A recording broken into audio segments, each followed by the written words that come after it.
We provide you the platform to turn your dreams into reality. Give wings to your aspirations with KR Mangalam University.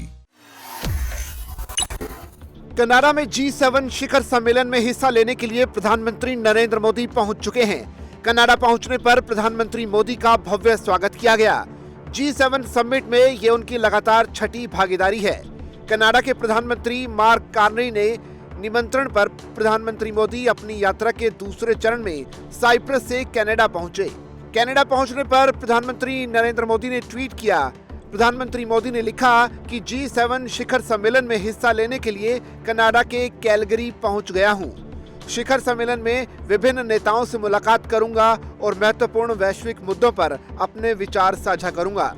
Global south की प्राथमिकताओं पर भी जोर दूंगा। इससे पहले भारत ने जस्टिन ट्रूडो की सरकार पर कनाडा की धरती से खालिस्तानी समर्थक तत्वों को काम करने की अनुमति देने का आरोप लगाया था। अर्थशास्त्री कार्नी ने ट्रूडो के शीर्ष पद से हटने के बाद कनाडा के नए प्रधानमंत्री के तौर पर कार्यभार संभाला था। पिछले कुछ महीनों में भारत और कनाडा के सुरक्षा अधिकारियों ने संपर्क पुनः शुरू किया है और दोनों पक्ष नए उच्चायुक्तों की नियुक्ति की संभावना पर विचार कर रहे हैं। प्रधानमंत्री शिखर सम्मेलन के दौरान कई द्विपक्षीय बैठकें भी करेंगे।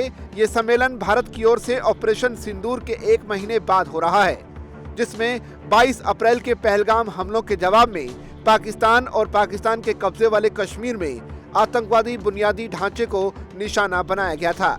भारतीय विदेश मंत्रालय ने बताया कि पीएम मोदी G7 शिखर समिट में शामिल होंगे। इस दौरान प्रधानमंत्री G7 देशों के नेताओं, अन्य आमंत्रित देशों और अंतर्राष्ट्रीय संगठनों के प्रमुखों के साथ बैठक करेंगे। इस मौके पर ऊर्जा सुरक्षा, प्रौद्योगिकी और नवाचार, विशेष रूप से AI, ऊर्जा संबंध और क्वांटम संबंधी मुद्दों समेत महत्वपूर्ण वैश्विक मुद्दों पर चर्चा करेंगे। इससे पहले खालिस्तानी समर्थक अलगाववादी हरदीप सिंह निज्जर की हत्या के बाद दोनों देशों के रिश्ते सबसे खराब स्थिति में पहुंच गए थे। पिछले साल अक्टूबर में भारत ने अपने उच्चायुक्त और 5 अन्य राजनयिकों को वापस बुला लिया था, क्योंकि ओटावा ने उन्हें निज्जर मामले से जोड़ने का प्रयास किया था। भारत ने कनाडा के भी इतने ही राजनयिकों को निष्कासित किया था। प्रधानमंत्री मोदी 3 देशों यानी साइप्रस, कनाडा और क्रोएशिया की यात्रा पर हैं। पहले चरण में प्रधानमंत्री साइप्रस पहुंचे, वहां से आज सुबह पीएम मोदी कनाडा पहुंच चुके हैं।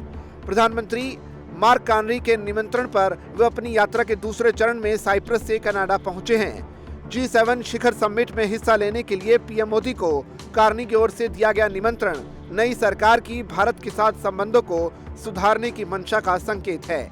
G7 यानी ग्रुप ऑफ 7 दुनिया की 7 बड़ी अर्थव्यवस्थाओं France, America, Britain, Germany, Japan, Italy, Canada और यूरोपीय संघ का एक अनौपचारिक समूह है।